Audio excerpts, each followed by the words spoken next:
this morning, there are 8,000 or 10,000 things I need to tell you about. Lori all gave me a list right before I got up here, so we'll see how many I remember. One last, thank you. So, again, welcome. This is Saturday at the 18th Annual Family Café, probably the busiest day with most stuff going on out of all of 3 days of the weekend. As you know, we have this morning's keynote, and we have 4 rounds of breakout sessions today going on. And of course, we have the dance in this room tonight at 7 o'clock with DJ Scully, so I certainly hope you all join us for that. Another thing I want to let you all know about, of course, is the exhibit hall is open throughout the day. Tomorrow morning, we have our rubber duck race, which is a cool event that our friends from the Florida Disabled Outdoors Association help us with. The idea there is everybody can purchase a rubber duck. At 9:30 tomorrow morning, they all go down the water slide and across the pool, and you see what order they finish in.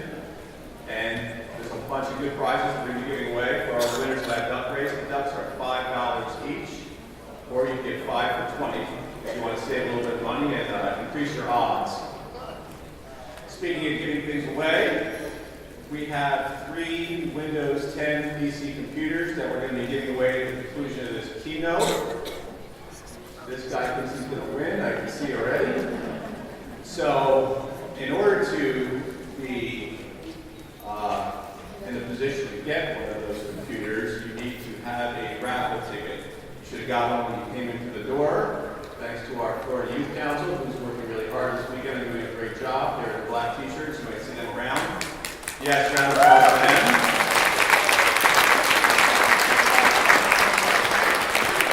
So if you did not get a raffle ticket, just let one of them know, and they will get you one before we get to the end of this. You might see in your chair, you have a piece of paper that looks like this. This is a survey that we're doing. It's basically a survey to help us learn a little bit more about who you guys are, a little bit about what your household is like. It helps us when we go to our sponsors to try to get them to help us out with the Annual Family Café. As you can tell from the banners around the room, we have some excellent sponsors, some of which are new this year that we're very happy to have, particularly Florida Able United, which is going to be speaking here in a few minutes once we get the keynote underway properly. So thanks to them for their support, of course. The other piece of paper I want to let you know about, of course, is this pink card. You should have one in your bag from when you registered. The purpose of the pink card is for you to share your questions and comments about the service delivery system here in Florida. As many of you probably know, what we do is we take all of your pink cards and we distribute them to the relevant state agencies, and including the governor's office, based on what kind of questions you have. And then we get all their answers back, and we collate them to create our questions and answers book, which we publish every fall. So not only is it a service to you to get your question answered individually, but every question you ask, you're helping other families in Florida that might have a similar issue. So how many things have I forgotten so far, Lori? Am I doing all right? Okay, good. All right, so all that having been said, it's now my privilege to introduce to you Jack Levine from 4 Generations Institute. I'll tell you a little bit about Jack. If you ever go to the Capitol in Tallahassee, the odds that you see Jack are probably 9 out of 10. He's always there. He's a very vocal, active advocate for people with disabilities and their families. And he's done a lot of remarkable work over the years on our behalf. And if you want to know how to get your voice heard, how to connect with the people that create the policies that impact your daily life, Jack is the ideal mentor for that. So this morning what we're going to do is first we're going to have Jack come up here and say a few words to help get you fired up, talk a little bit about what you can do as an advocate to make a difference. And then once he's done, he's going to be welcoming Florida Able United to the stage, and they're going to tell you a little bit about the ABLE Act and the opportunities available to your family to save money and invest money on behalf of people with disabilities without any taxes, which is always good. So with that, I'm going to welcome Jack to the stage. Let's everybody please give him a round of applause. Thank you.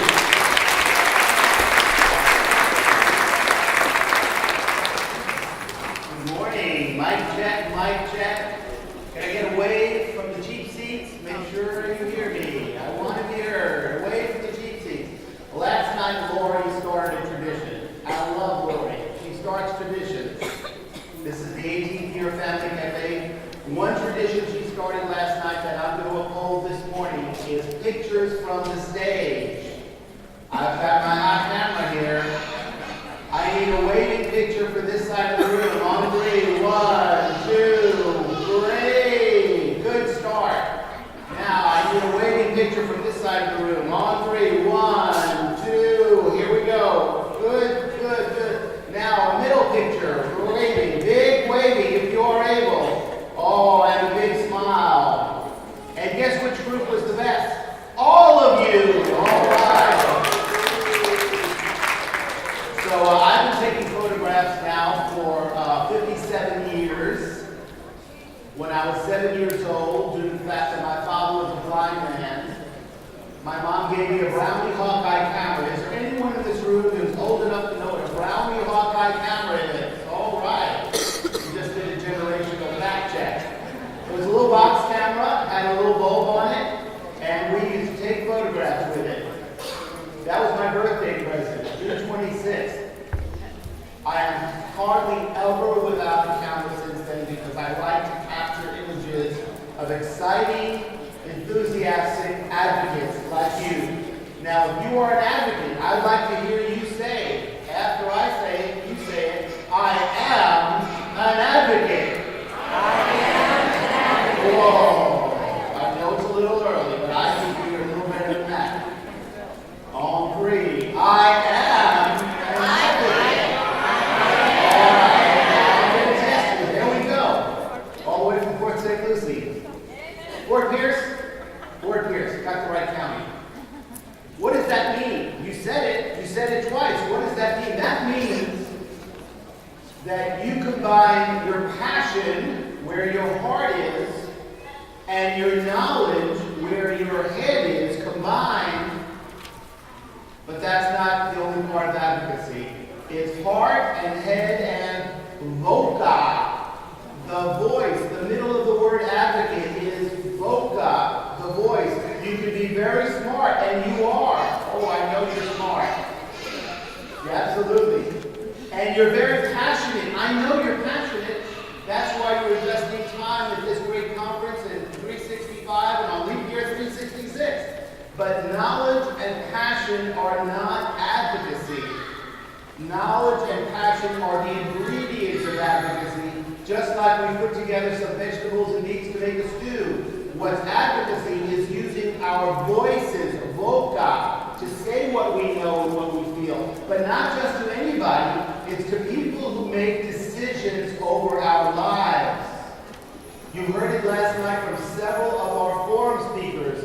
It's not just what you know and what you feel, but who makes decision over our lives. And those are public officials and people who give grants and philanthropy and people in the business community, very influential. So we've got to continue to come out of our own personal lives and move into our community life. That's one of the reasons we have advocacy. Do you agree with me, yes or no? On 3, yes? Yes. Anybody want to debate me? No. So we'll come up here and we'll say, advocacy is my destiny. On 3, advocacy is my destiny. What does that mean? From this conference on, you are now an official, vocal, persuasive, powerful advocate. Yes? Yes. Woo! We're working it. We're working it. Now let me tell you a quick story. When I was growing up in a little beach town in New York, outside of New York, there was a little boy down the street named Stevie. And Stevie wasn't right. That's what we say. Stevie wasn't right. We don't know if there was any diagnosis, but Stevie wasn't right. He was about a year younger than me. And Stevie was the last one to be chosen when we flipped sides to get a softball game or a basketball game. He was always the last one chosen. And I had a certain affinity for Stevie because I was the second to last chosen. I was this little round beast and nobody really wanted to be on their team either. And then as Stevie grew a little bit older, some of the other kids not only were mean to him, but they started kind of bullying him, pushing him around. They thought they had the right to demean him, take advantage of him, because he, quote, wasn't right. Now, I didn't have the muscle to defend Stevie, at least I thought I did, but there was a kid down the street, another block away. His name was Maxwell, but he went to boxing camp one summer, and he came back as Mickey. They changed his name, they gave him a few muscles, and they taught him how to throw a punch. Listen to this. So Maxwell became Mickey, and I had the idea as an 11-year-old to employ, not for money, but for friendship, Mickey, who used to be called Maxwell, you follow me on this? To be Stevie's bodyguard. And not one time did Mickey have to throw a punch. You know why? Because those kids who were taking advantage of Stevie and bullying him knew that he had a friend named Mickey who would defend him if need be. That's advocacy, folks. It's having powerful people on our behalf defending those who need a special help, a special guidance, a special protection. So that's who we are. We're all Mickeys on three. I'd like you to be Mickey. 1, 2, 3. Mickey! Get it? That's called an analogy. It's a story that tells another story about power. So we're all Mickeys, and there are some Stevies among us who need some protection. And there's some Stevies who have learned how to protect themselves in their voice, in their advocacy, right? Because that's called self-advocacy. So what are the ingredients? It's heart and head combined with the voice to be an advocate. And we need powerful people to advocate for others and for self-advocacy. Do you believe that? Yes. I believe that too. Now, before I bring on our special speaker or special guest, I would love to stay in touch with you. Yeah. And I'm going to give you an email address. You can remember it if you concentrate. You send me a note, name and email, and you're in. We'll communicate. It's Jack, my first name, Jack, at 4, that's number 4, gen, GEN.org. Jack at 4gen.org. Can you say that with me? Jack at 4gen.org. You send me a note, I promise I'll be in touch. And Lori gave me special permission to ask you to do that. Right, Lori?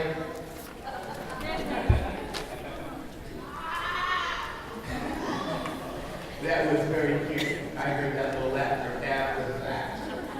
Okay, my special job this morning is to bring a very distinguished gentleman in front of you. Some of you have seen him before, and you're going to see him again because he has very exciting news for everyone in the sound of my voice. His name is Kevin Thompson. Kevin serves in a dual role. The dual role. He is the CEO, Executive Director of the Florida Prepaid College Board, and also the Executive Director of Able United, Florida's new ABLE program that he is more able than I to discuss. He comes very credentialed to these two roles. He's a certified public accountant, which means he knows the numbers, and he's also been very, very active in a leadership role in several different state agencies. Now, I must admit, I did not meet Kevin until last week. I did not know him, but we had a great meeting in his office. I understood his vision, his vitality, and his emotion behind this great program, Able United. Please join me in bringing to the stage Kevin Thompson.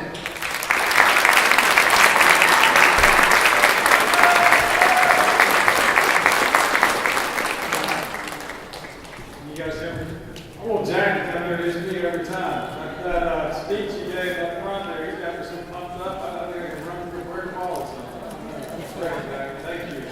Thank you all too for coming this morning. I mean, it's early. It's Saturday morning. It's 9 o'clock. I was noticing there's a family, I think, that is in our boosting room yesterday, I think it was. We've got several young children over here to my right. I was pointing them out, but I was thinking to myself, we've got 2 young daughters, and I know what it's like to come with 2 young children up and out the door, especially on a Saturday morning. I think thank you all for coming this morning. I know that you came to hear more and learn more about Able United. It had nothing to do with those laptops that I hear that are given away, I think, at the end of this session. But whatever it takes to get you here to hear this, I think it'll be well worth it. I want to start by giving you just some overview information. Then I'm actually going to bring up Will Thompson, who's our Deputy Executive Director.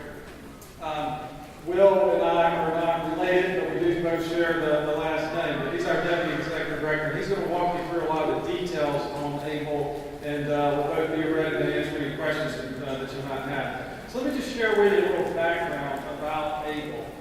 About 10 years ago, there was a group of parents that had children with disabilities. They're sitting around the kitchen table, and they're talking about what can they do to help their children live more financially independent lives.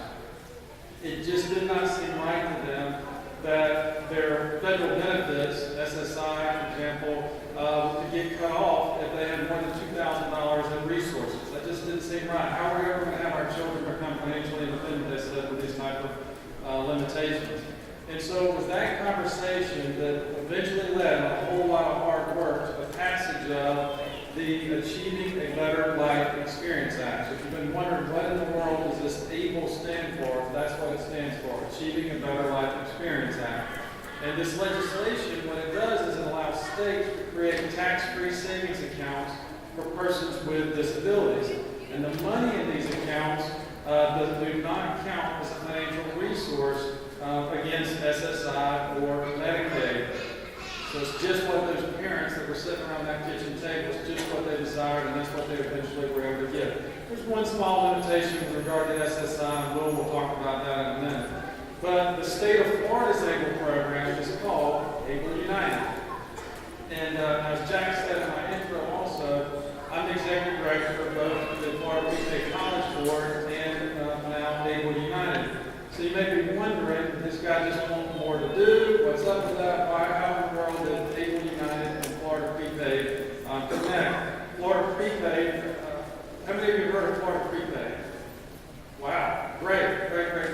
As most of those of you know that you might not have heard of us, Florida Prepaid is in the business of helping families save for college. And we actually oversee more than $10 billion in college savings investments.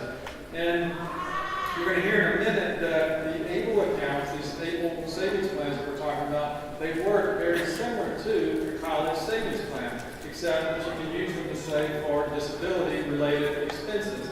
So given some of the similarities between how the college savings plans work and how these new ABLE United accounts work, the legislature here in Florida asked Florida Prepaid, the Florida Prepaid College Board, to also oversee this Florida's new ABLE program. Now, we didn't want to have Able United get lost in the world of college savings. Obviously, that requires a lot of effort overseeing that program. We did not want to get lost in the world of college savings. And so to make sure that didn't happen, we set up under the umbrella of the Florida Prepaid College Board a corporation called Able United. And so that's how Able United got here. Able United has its own board of directors. So there's a separate board of directors for Able United. But on that board, you have the financial expertise from some of the board members of the Florida Prepaid College Board. Then you also have, this is by statute, people, the advocates of the disability community that also sit on the Able United board. So I tell you all of that just so that you know, if I'm investing my money somewhere, I want to know that I can trust the people that I'm giving it to. I want to make sure you know a little bit about who we are, how we came about, so that you can ensure that your money is going to be safe with us. And so that's how Able United has been set up. I want to take just 1 minute to recognize our team. For the last year and a half, we've been consumed since getting this program. We've been consumed and getting it set up. As you can imagine, starting a new program like this takes a lot of effort. And I want to thank all of our team. I don't know how many of them are here. I know a lot of them are probably still. For those that are here, can you guys stand up real quick? Oh, they're all in the back. The guy with the cape. Okay, there we go. John is our latest member.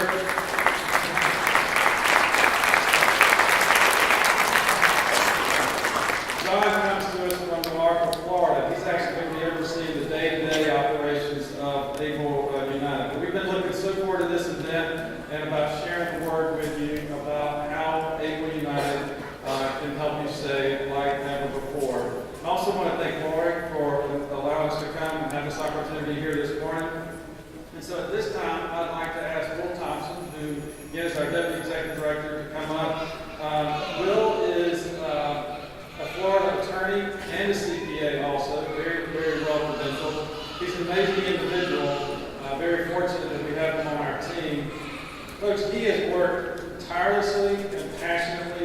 program and getting it set up.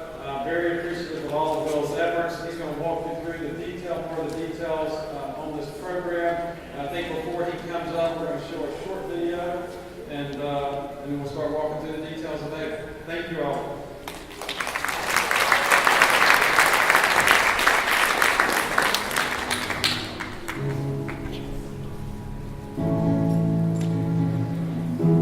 Possibility.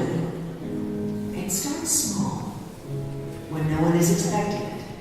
For the disability community, it happened more than a decade ago, when a handful of people, parents and advocates of those with disabilities, gathered around a kitchen table and sketched out a promise for a better future. A promise for individuals with disabilities and their families to work, to save, to be independent with less worry. From there, a grassroots movement spread across America to create a savings plan like no other. Our time has come. Welcome to Able United. Able United brings together the opportunity and possibility to make financial wellness a reality. Able United accounts will allow us to save like we've never been able to before. United for the individual, united for their families, united for all to achieve a better life experience. United, we are able.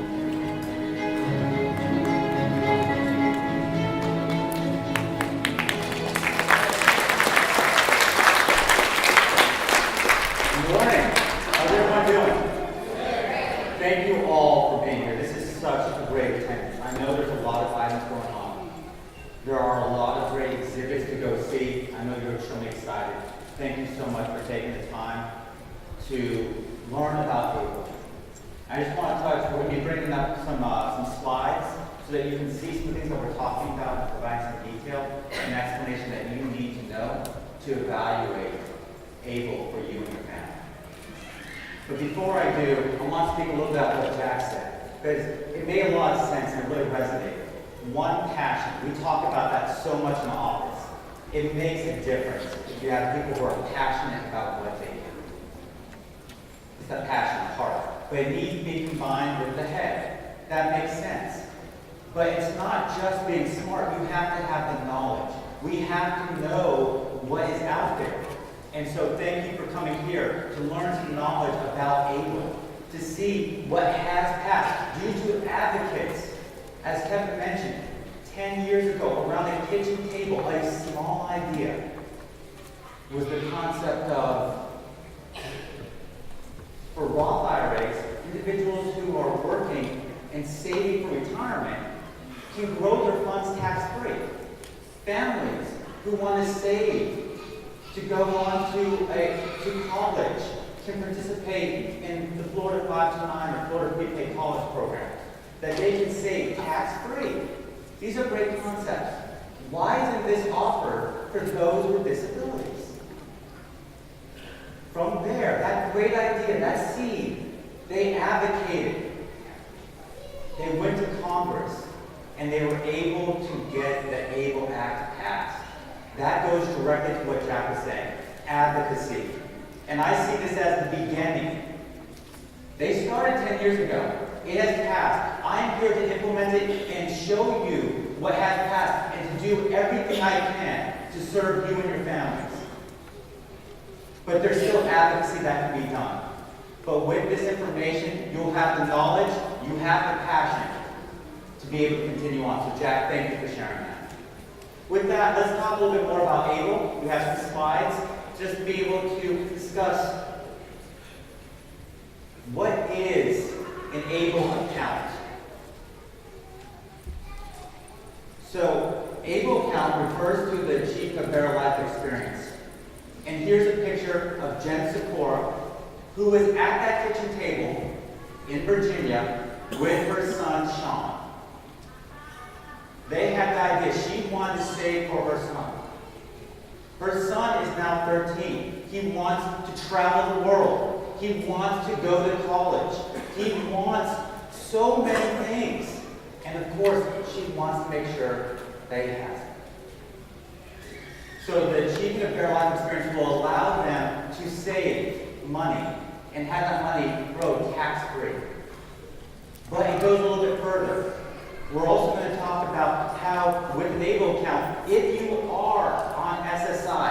Medicaid, that it will not impact those benefits, that you can save some money beyond that $2,000 limit.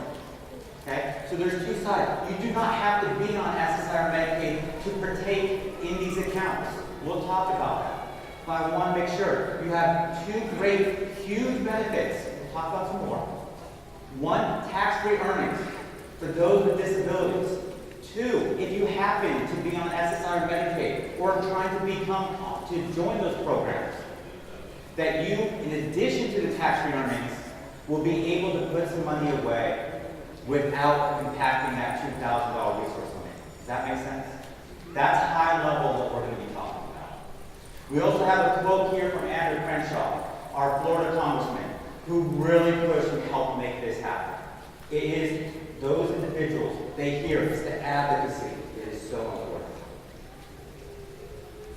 Able accounts, we say this, save like never before, because have you heard of an account that allows for this? These tax-free earnings for your disability expenses? For a benefit that actually allows you to save. In fact, we've heard the exact opposite. We've heard from the advocacy group, we've heard from you. We've been told for years and years and years, if we're on SSI or Medicaid, we cannot save. How do I save for that car? How do I save for a house? How do I save for the future? Finally, this allows a solution for us. So why able account? When you're saying disability expenses, what are you referring to? Here's a list. It's based on our federal legislation. These are the categories: health, education, assisted technology. There's a wide variety of expenditures. They are making sure that we can save for our disability expenses that we would incur. That is what you're saving for. So can you imagine something that you had disability that you could save for? Is there something in the future that if you could, that you'd want to, that you can save, that you could before? With able accounts, the concept is, yes, we can. Yes, we can save, and these able accounts may be the way to do it. Another thing I'd like to point out, with these expenses, because you may be familiar with this, especially with SSI, the expenses do not need to be medically necessary or be limited to the sole benefit of the individual. You may have to deal with that, especially in trusts. They're meant to be broad. They're meant to be used for the individual with a disability to enhance their life experience, a better life experience, the quality of life. That is the goal. So, how do I know if I'm eligible for an Able United account? First, Florida resident. Now, why do we do that? This is a program. Florida is implementing. You'll see other states, this is federal legislation, other states are implementing ABLE programs. We welcome you to look at all ABLE programs that are out there. But Florida wanted to be a leader in this space. We are one of the first programs that is launching in the nation. Florida has taken a leadership role. Florida taxpayers have invested in this program and allowed it to us to offer it to you. And we've been able to do it at the lowest possible fees to give you the best value. So you can look, but you can take comfort from Florida. The second reason that we did that is so that we can be here. I'm here talking to you. I'm not traveling a national circuit. This is for Floridians, by Floridians. We did our focus groups in Florida. We meet with our advocacy groups in Florida. We want to make sure that we hear you and that we can have dialogue. What if I move out of state? What if I decide to move to Georgia? That's fine. You can keep the plan. Okay? It's just for the enrollment, Florida residents. Does that make sense? So we're not going to hold you hostage in Florida. If you're a Floridian, sign up. If you move next week, we hope you move back to Florida, but that does not impact your able account. Second requirement, you have to have a disability and that disability had to occur before age 26. That's the third requirement. Okay? If the disability occurred prior to age 26, and that's the federal regulation, then you qualify to be able to come into the ABLE program if your disability is severe. The way that they describe that is, you know, SSI, if you are on SSI or receive SSDI due to a disability, that qualifies.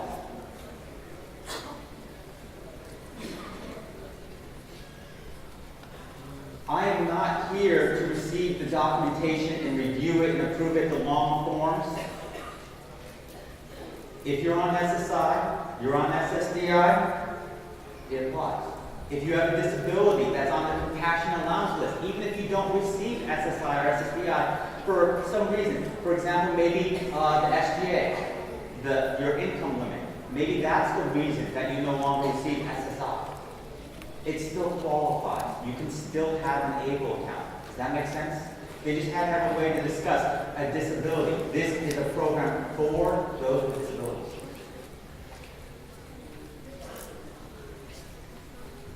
The ownership.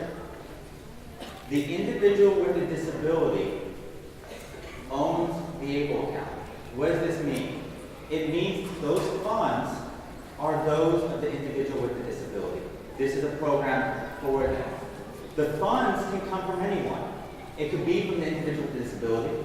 It could be from family, friends, church, charities. There's a wide variety of sources, but those are all completed gifts to the individual with a disability. So this is their money. And when we talk to individuals, they talk about, wow, this gives us a sense of independence. This is a sense of ownership. This is mine. So it's very important. Second, you can only have one ABLE account nationwide. That is also a federal requirement. So you can look, you're not locked in. You can sign up with ABLE United. If you ever want to roll over to another state, you absolutely can do that. Okay, so you're not locked in. But they want to make sure that there's one ABLE account nationwide for an individual with a disability. So with us, how would you access it? You can access it. We're a state agency. We have our ABLE United website. You'll be able to log on. You'll be able to make electronic contributions. You'll be able to make electronic withdrawals. Okay? You'll have a secure access point. These accounts are for the benefit of the individual with a disability. That is the whole purpose of the account.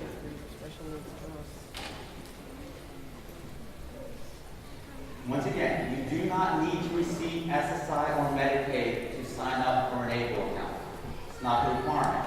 But how many people know someone, a family, who receives SSI or Medicaid? Okay. Might be relevant, so I'm going to touch on a few topics for those that are currently receiving SSI or Medicaid or look forward to it in the future. For those who haven't heard, SSI, the Supplemental Security Income, is a cash payment that you may qualify for, to be able to receive. And along with SSI, you can receive Medicaid. How would an ABLE account work with SSI and Medicaid? First of all, it allows you to save beyond that $2,000 limit. So if you're saving for a vehicle, you're saving for a house, you're saving for the unknown, whatever the purpose is, you can now save beyond that $2,000 limit, and Social Security will not look at that figure. They will not count it for SSI. You can continue to receive whatever that amount that you currently receive is without impact on this account. Now, they did draw a limit. Federally, they looked at and said, okay, once someone has $100,000, a lot of money, in the account, at that point, we probably shouldn't pay the $733. But they didn't want to just cut it off. So if your account grows above $100,000, you won't lose SSI. It'll just be suspended. Once the account balance goes back under $100,000, comes back on, and you would receive the monthly payment. Does that make sense? But $100,000, a lot of money. The second thing that we need to consider, and we're going to talk a little bit about, is your housing and non-qualified disability expenses. So amounts paid towards rent or housing may be counted as a resource. Also, non-qualified disability expenses, and we've talked with Social Security, and we continue that dialogue, may also count. So one of the examples that I believe they provide is using funds at a casino. Okay, Social Security provides that example. That would not be a qualified disability expense. Okay, and so it would count as a resource. But that was an example that they provided. What about Medicaid? So you told me the requirement, if I'm on SSI, if I'm over $100,000, it's still fine. It's just it will count as a resource. What about my Medicaid? We heard so many people, that's so more, I want to make sure I keep the Medicaid. Absolutely. $100,000, $200,000, $300,000, that account can continue to grow. You can continue to contribute to that account without affecting those Medicaid benefits that you receive. All right? That's a huge benefit to be able to save for that future without impacting those very key Medicaid benefits. As you can see, what would typically happen if you tried to save in the future? You would lose the benefits right now, right? They get suspended or they may be lost entirely. This has now changed that game. You can save substantial amounts of money and still retain the same benefits you do today. That's a game changer. Federally, they put in a provision. This already exists for those that are dealt with a first-party specialist trust, or for those that have to deal with in the state when an individual who's received Medicaid passes. There is a Medicaid repayment provision.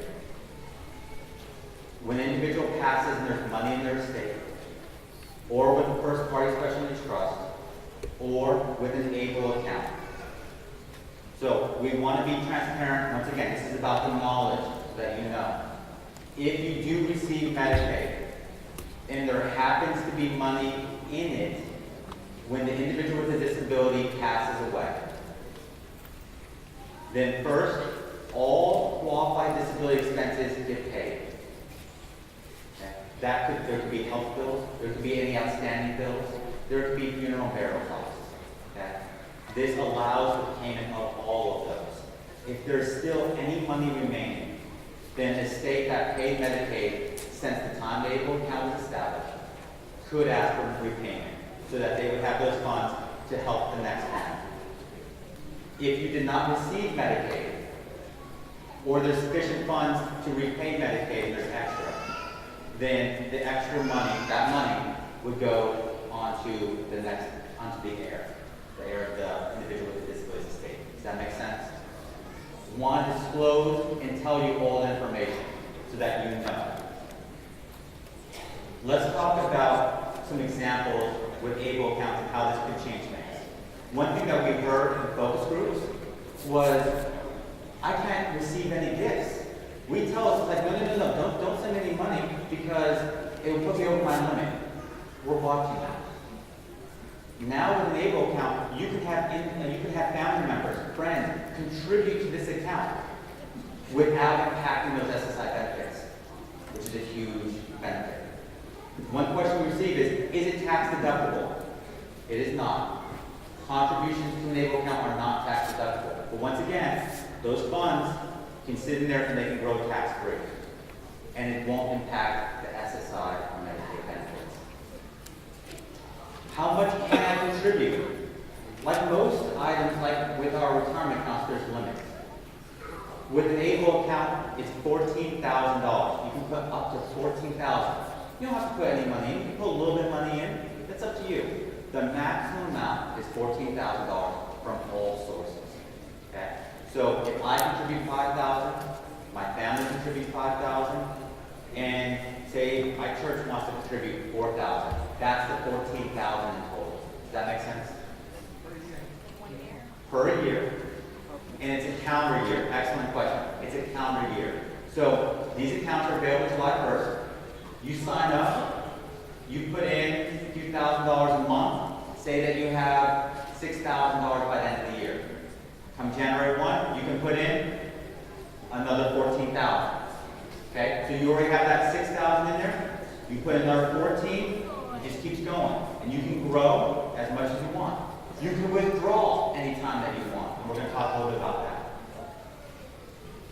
For housing expenses, we worked with Social Security and said, how is this going to be implemented?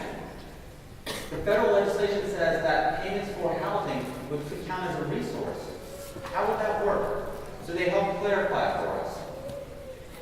If you have the able account, pay directly, or if you withdraw the money and pay the landlord in the same month, it doesn't count as a resource.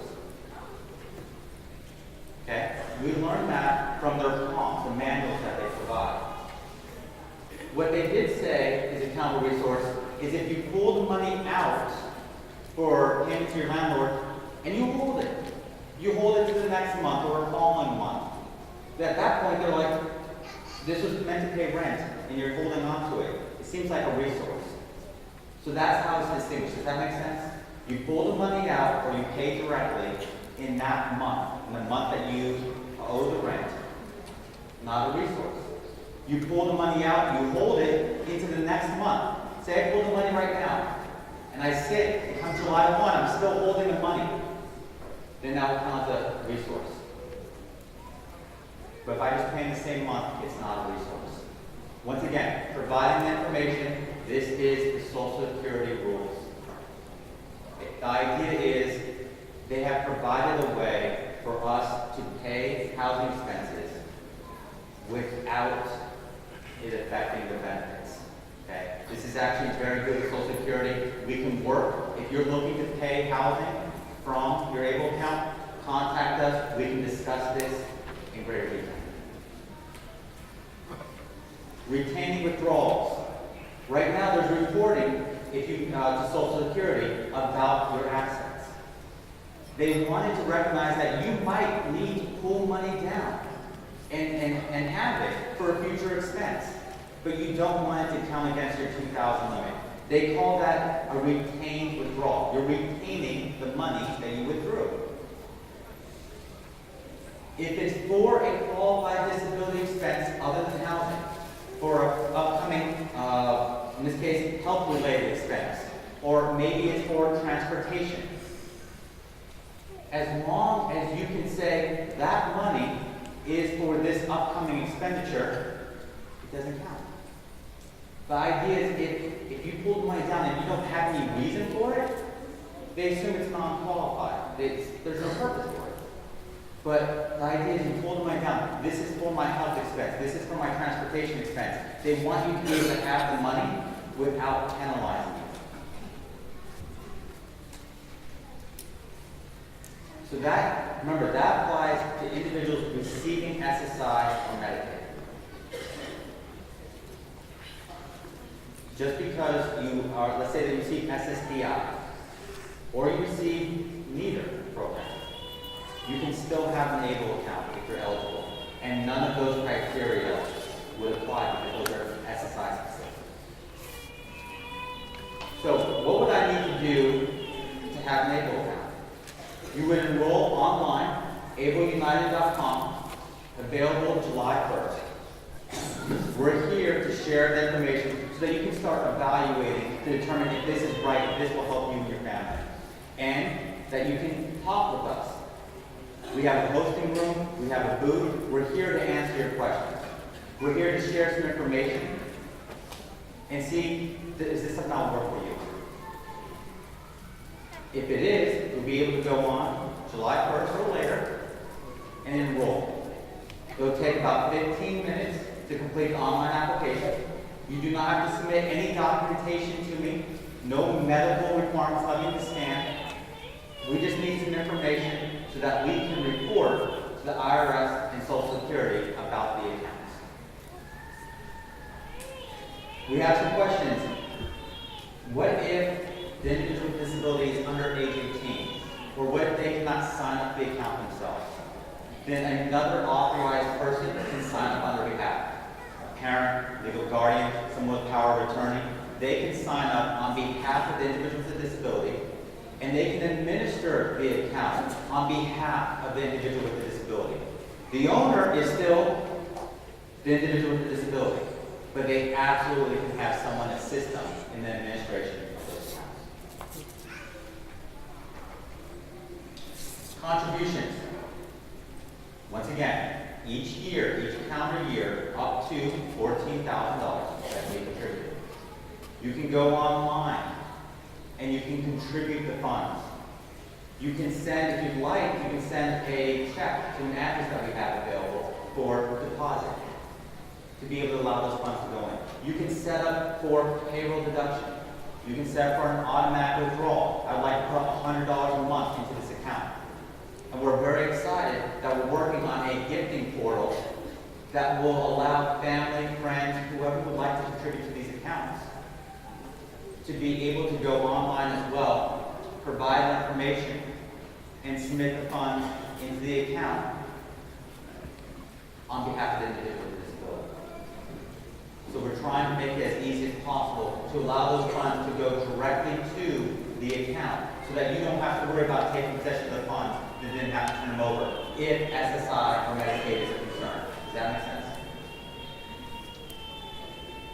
Once again, we get these questions. Is there a tax deduction? There's no tax deduction. This is after-tax dollars like a Roth IRA or a college savings account. We also receive questions about rollovers. Can I roll over my 401k or my retirement fund or my 529 plan? Currently, no, the federal legislation does not allow for it. But we want to provide that information. You can see some opportunities for advocacy here.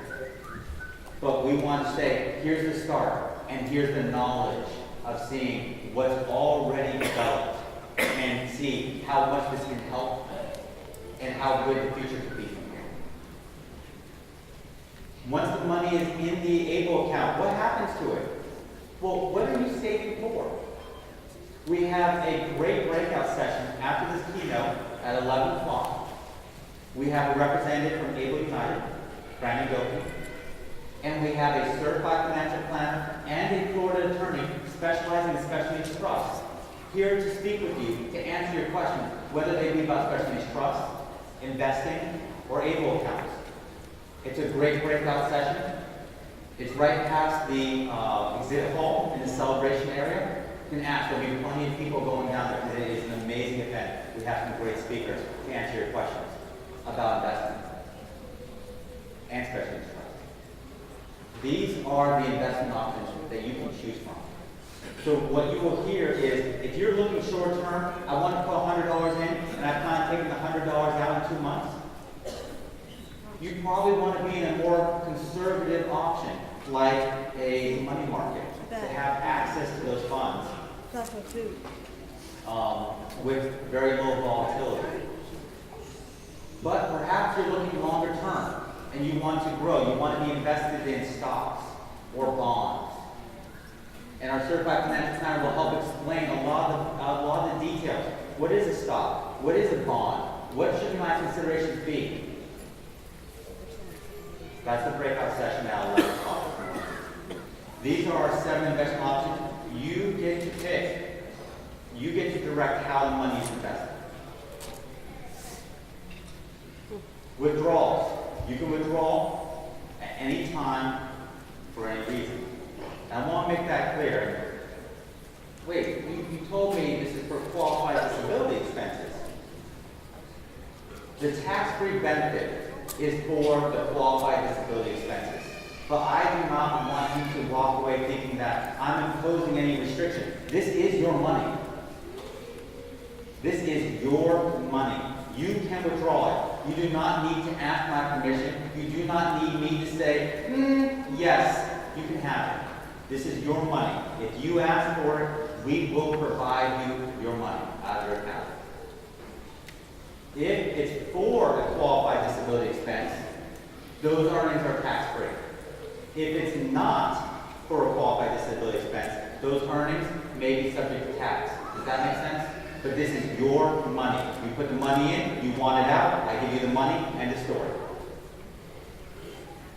You want to keep your documentation, whether it be for Social Security, if you receive SSI or Medicaid, or for the IRS for tax purposes, for any of the earnings that may be on these funds. So you want to hold on to the documentation, but you will not have to submit it to me. Okay? You do not need someone else to ask, what about this, is this qualified? We're here to answer questions to the best extent that we can. But this is your money, you can withdraw it at any time.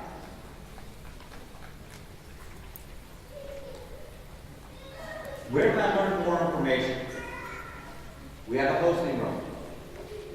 Okay? It's the Rainbow Spring Room, immediately across from the exhibit hall.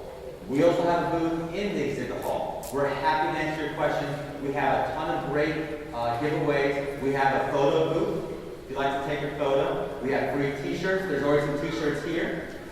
We have more. Please, if you do not have a shirt, come see us. We want you to have a shirt. We have mags, we have stickers, we have all kinds of great information. And we have a quick start guide and individuals who can answer one-on-one questions with you if you're not comfortable in asking a question right now. We also have abignight.com. You may have already been to the website. We have a temporary website that has a lot of good information, but that's waiting for our launch for July 1st. There'll be a whole new additional website and you'll be able to enroll. But your key information is available to you. But let's continue this dialogue. It's about education. It's about the knowledge about able accounts and seeing is this something that might be right for you. Once again, if you're ready to open an account, July 1st, take about 15 minutes of your time. I want to provide a little list of the items that we'll be asking for on the application. We need your identifying information, how to contact you. We need the basis of eligibility. We talked about with the disability. The IRS has provided 7 categories that are very broad. We'd be happy to sit down and show you, go through those, and say, okay, here's the category for reporting. There's a correspondence delivery method. Would you like us to send you paper, or would you like to receive it electronically? We're trying to be as efficient as possible to offer you the lowest fees possible in these programs. Your desired investment options. After the breakout session at 11 o'clock, what would you like to invest in? Remember, you can change your mind. Would you like to make a contribution now or later? No pressure. If you want to contribute at time of application, fine. If you just want to have an account, that's fine as well. And once again, this is based on self-certification, so you're not submitting forms to me directly. One other thing I'd like to touch on, and we'll ask some questions and have some dialogue, is there's a very good breakout session at 2:30. We talked about Jen Sikora being at the kitchen table. That was in Virginia. She has moved to Florida. She is here today. We set up a breakout session. We'll be there to answer any questions. But we didn't want to be up there. We're not here to sell you these accounts. We want to give you information about them. So at 2:30, once again in the celebration area,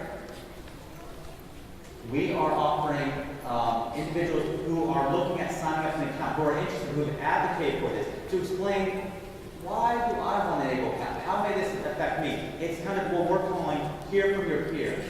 Why may I want to? And so you can talk, other than just talking with me or any of our great people who are here, maybe you want to hear from someone else. And there's an opportunity at 2:30. Also a fantastic event. Know we covered law material. Try to disclose everything I could with the federal law so that you know more about able accounts. I think we'll have some people with microphones, hopefully. If not, there we go. We have Jonathan, who has been phenomenal. He came to us from the Arc of Florida, as Kevin said, and he's been fantastic. And he even offered, just in case things, became difficult, he would run across the stage in the green cape. I still may take him up on that. But I think we have a question. Testing. Is mental health considered a severity of disability? So yes, it's a broad category, and we can do some one-on-one conversations with the different categories, but there are disabilities associated with mental health that do qualify, and so we can have that one-on-one conversation, and we can go through the list and see if the specific disability cause. Thank you. If we already have a special needs trust set up, what are the benefits of doing this in addition to that or instead of? Excellent question. Can an able account work with the special needs trust? Yes. Can an able account be funded by a special needs trust? If the special needs trust provides for it. With the special needs trust, and we'll hear more at 11 o'clock as well, you have a trustee that's involved that you're asking, and you're having that dialogue with them about the withdrawal purposes. With an able account, once again, those withdrawals, hey, I want to make this withdrawal for $1,000, you can make that withdrawal. So can you use them together? Yes. Does it provide some flexibility? Yes. And we can definitely have some dialogue about how specifically in your particular situation you may look at that. Some like it for, emergency funds, if I need it right now, and I don't have time to go to the trustee, or I want to give that sense of independence that they can use these funds, or there's something specific I want to cover, now you can do it. Does that make sense? All right. Thank you. Oh, I'm sorry. Justin? Okay, great. In working with our beneficiaries, one of the things that we try to promote is past plans. How does these ABLE differentiate from the past plan aside from maybe the documentation? And what would be the benefit of going this route versus a past plan?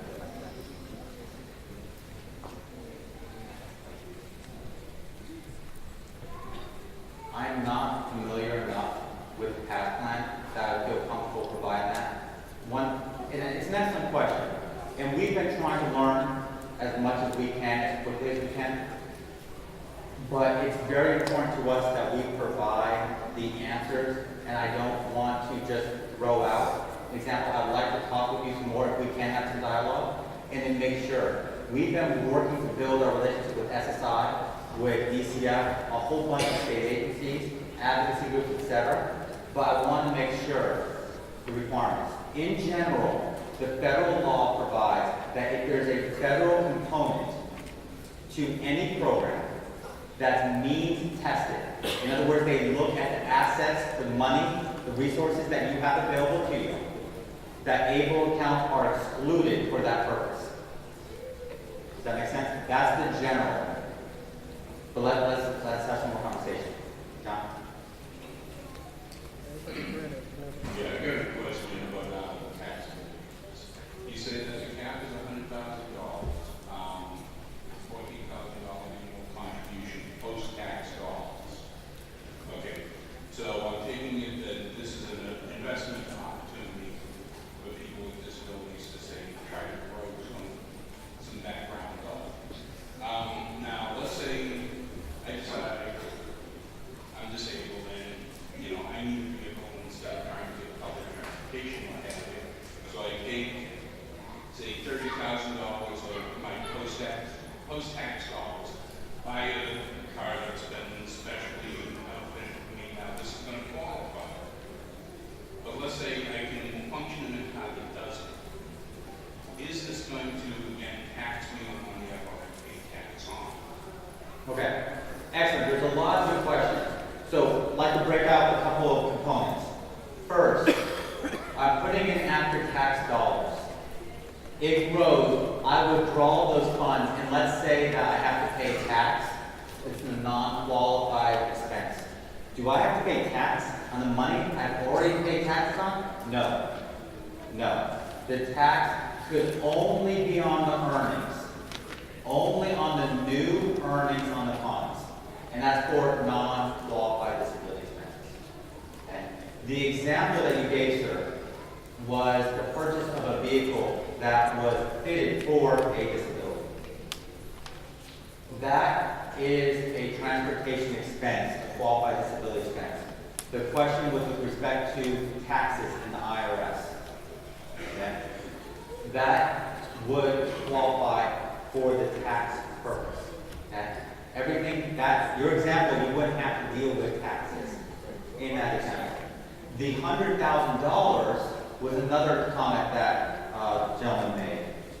Remember, the $100,000 limit is only with respect to supplemental security income, and that is it. So if you're not receiving SSI, forget, that number doesn't matter to you. Okay? If you are receiving supplemental income, then once the balance goes above 100,000, it can count as a resource for SSI. Okay? Well, really, what I'm more interested in was the secondary part of the question about non-specifically outfitted car. Say, I do have a disability, I would be better off with a specially outfitted vehicle, but I can make do with one that's not. Oh, thank you. Thank you for the clarification. Where I was confused is either one, whether it is a car that is not designed for a disability or a car designed for a disability, they're both transportation. They both still count. Thank you for clarifying that. Well, just a real quick note on that. Now, if that's your second car, let's say you already have a car, you're under SSI, this is your second car, Social Security is going to still have that policy where you're only allowed to have one vehicle. And so that second car will count as a resource or whatever's the least expensive or the most expensive gas. One thing, just real quick, we have time for 2 more questions. And I just want to make sure, remember, please stop by to our hosting room. We want to have this conversation with you. If you did not get your question answered, please come see us. We want to give everyone in this room a t-shirt at the minimum, answer your questions, take a photo. Please, let's have this dialogue. Yes, sir. Good morning, Will. Thank you so much for you and your Indiana team for all the hard work you've done. Specifically, how much will it cost to set up an account? Will there be an annual fee? And will there be ongoing expenses for each distribution? Will there be a debit card? Excellent. Thank you so much for that question. So with the account, the monthly fee on an ABLE account is $2.50. Now, I don't know if you shop around for a special needs trust. Once again, you know, it's pretty good. $2.50 a month is the cost that allows us to be able to operate the program on behalf of Floridians. For the first year, until July of 2017, that fee is waived.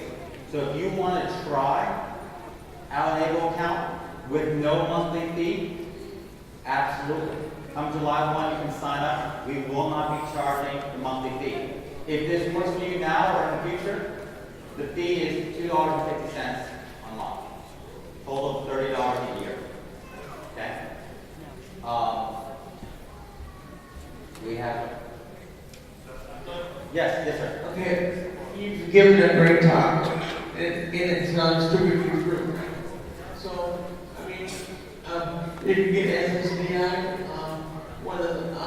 you said that the limit was only for SSI, so are there limits for DI, or are they consistent the same thing? Thank you very much for the question. And also, can I use it as a CD account and not invest, but just grow money with it? Perfect. 2 great questions. So first, I receive SSDI. What limits apply to me? Does the $100,000 limit apply to me? No, it does not. Okay? Can you sign up for this account? Absolutely.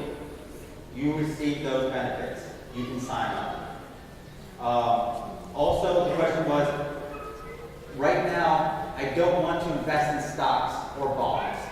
I just want to put the money in, know it's there, maybe earn a little bit, but I want to put those funds in. For that reason, we offer a money market option. The focus there is preserving the money that you put in, the capital. Earn a little bit of interest, and especially right now, as you know, interest rates are lower. But earn a little bit of interest, but to your point, I put $100 in, I want the best chance I want that $100 to be there for the next part. The best conservative option that we have is to put it into the money market account. Do we have time for questions? Sorry, I'm looking for a microphone. All right, last question. Like I said, let's please, for anyone that's raising a question or you just have a question, please, let's have the dialogue. We have a huge team here that wants to answer your question. I will be happy to have this conversation as well. Yes?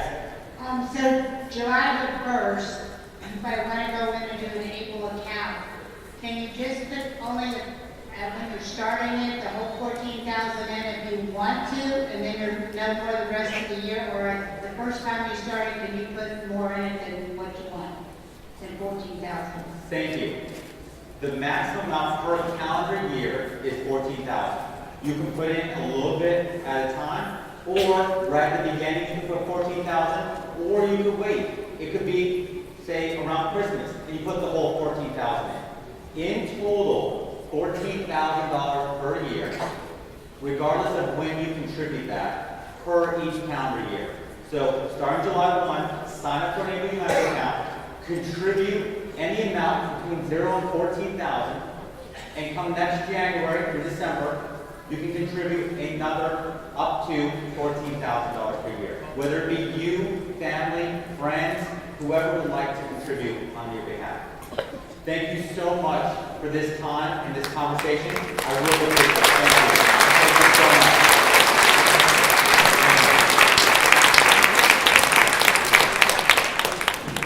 Well, please join me again in thanking Will and Kevin for this amazing presentation.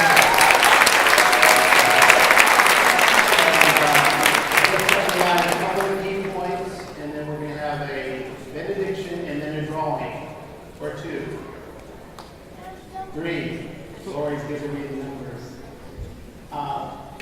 First of all, like any tool, if it stays in the toolbox and you don't employ it to do the job, it won't happen for you. So this is a tool that is within your reach. Go ahead and go to the Able United information room, and at that room you can fill out this form to make yourself eligible for one of 50 $100 drawings, which will be made on June the 30th, and you will be notified by July 15th. It's a random drawing. Trust me, it's better odds than the lottery. So make sure you do that. If I have the numbers right, there will be 50 $100 prizes from this form for those eligible to receive them. Just at this event. Can't take it with you. You fill it out right here. Yes, absolutely. Thank you, Kevin. So Jack at fortgen.org to stay in touch with me. Maybe you'll come by Celebration 3 for a little seminar this afternoon. Here's what's important, folks. Your voice is important. Every one of you in this nation has the power to influence others.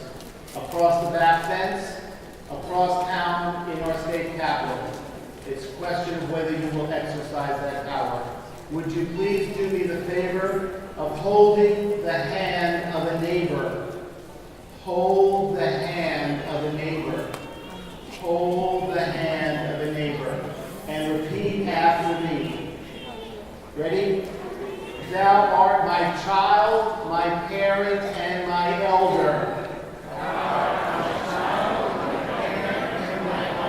I love thee best. But could not love thee half as much.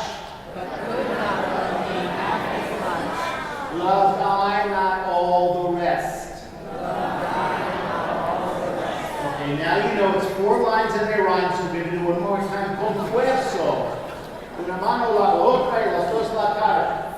With power. Ready? Thou art my child, my parent, and my elder. I love thee best. But could not love thee half as much. Loved I not all the rest. Let me tell you what you just pledged. Twice. You're going to judge the love you have of your own. However you define that. By that which you'll do for others, that makes the love for yours whole. I promise to send you that credo. It's your credo, it's our credo. Help me thank the great, great organizers of Family Cafe right before the drawing. Thank you very much.